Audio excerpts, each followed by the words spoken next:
So this is quite a difficult case, because when you have like slightly inflated batteries, it's actually much harder to deflate them.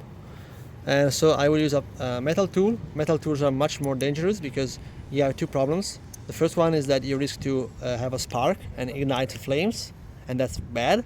And the second one that you can get is that you can actually end up puncturing the actual batteries, because now we are only trying to release the gas from the shroud, but the battery down there, we have to avoid puncturing it, otherwise it will stop functioning. So I will have to use a metal tool instead of a plastic one, because plastic ones are not good enough to do this. Okay, so this one is deflated. Now we'll do another one. It's quite dangerous here because I have to be very careful. Okay.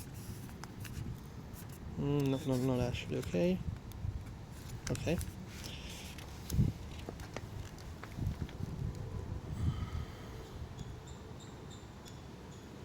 You see, I'm trying to point the blade upwards to avoid any damage to the cell.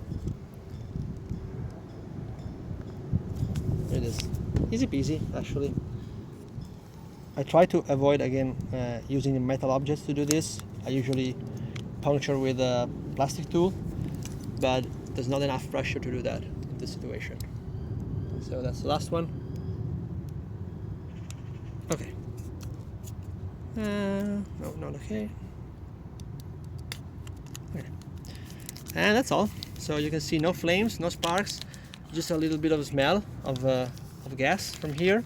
I will now proceed to cover the holes, and everything's gonna be fine. And fun enough, the battery is not even like giving any sign of issues.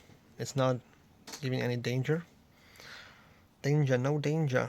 So battery seems perfectly fine. So yeah, that's all. Ciao.